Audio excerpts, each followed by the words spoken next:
Hello, this is a video that I've been wanting to make for a long time. I've actually made a couple and never had the courage basically to upload them. And this is my story of what exactly fearmongers and these truthers, for want of a better word, put out, and the effect that they can have on a human being who at the time perhaps isn't in a very good headspace mentally, or they're vulnerable children, vulnerable adults, vulnerable young people. Really, nobody is immune to this. But if you are if you're in a certain space at a certain time in your mind, you can become extremely susceptible to this, as I did.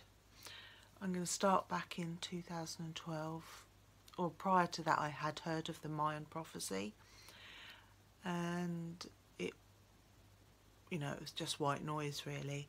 And then once we got into 2012, it was made quite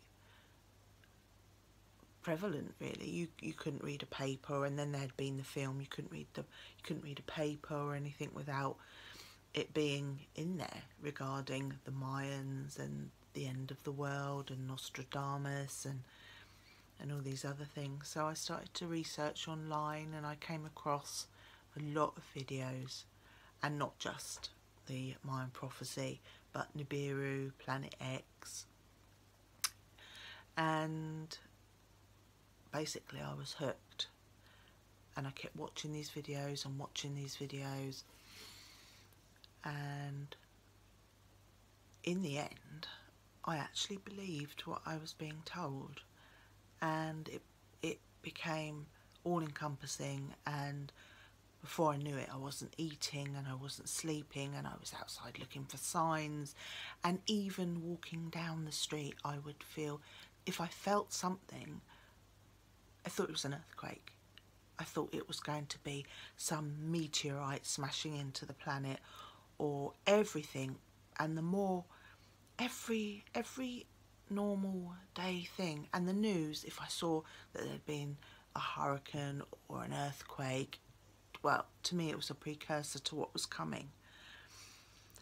So I found other channels online and I watched them, and it became to the point where I was obsessed with it.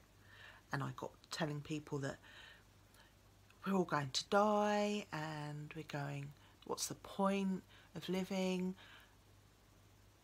We're going to be killed. And I still kept watching these videos. And as the year progressed into sort of July and August, and December was getting closer, the panic started to set in inside, and I couldn't eat, I couldn't sleep, I couldn't function, I couldn't even look outside, go outside. If the clouds looked funny, it was a precursor. If the sun looked funny, something was going to happen. And I was looking for all these signs, and I just couldn't function basically. And before I knew it, I found myself looking online on how to commit suicide, how to prep should something happen, and I was weighing up all the options basically. And the only viable option I could see at the time, was to take my own life. So I started to consider ways of committing suicide. And as I said earlier, I'm a mother, and I even thought perhaps it would be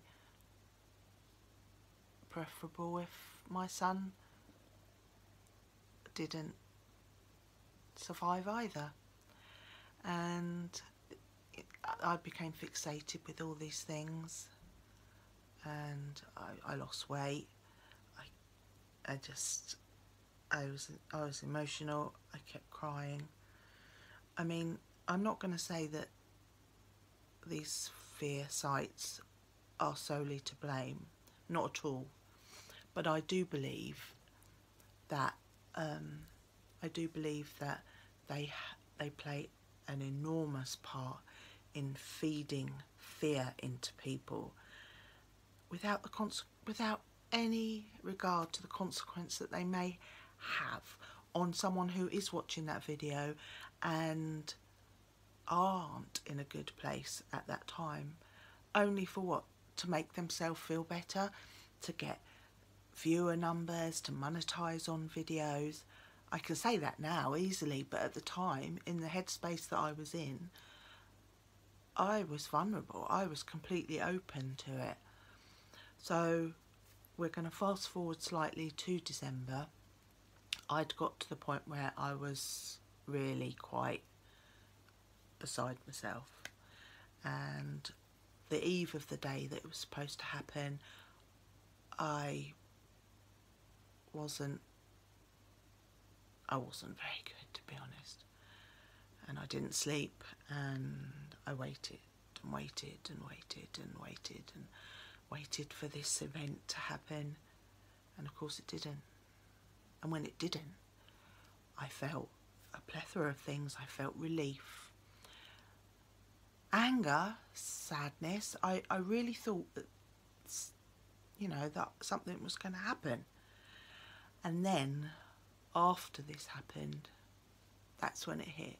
I don't know if it was a build-up of constant living like I was, that a couple of months later I had a chronic breakdown and I was medicated. I had a crisis team. I nearly got institutionalised. I was that close to being put into an institution. And as I said, I'm not going to solely blame these fearmongers, the likes of Matt Rogers and WSO and Jeff P, for what happened to me, but I do believe they do what they do with total disregard to other people and the subs that follow them. You only have to read the comments to see that there's some very fractured and vulnerable people out there. So like I said, I don't believe they were 100% to blame, but I do think they didn't help. So what I'd like to say is, if anybody out there feels exactly like I did, please go and get help. There is help out there for you. And don't believe what they say. There is no planet out there that's going to come and wipe us out. There are no chemtrails. There's nothing that they say there is, but they'll have you believe that there is. I don't know whether they believe it themselves, or it's just for financial gain or ego gain. But please, go and get help. Step away from the videos and go and live your life. Bright blessings. Thank you for watching.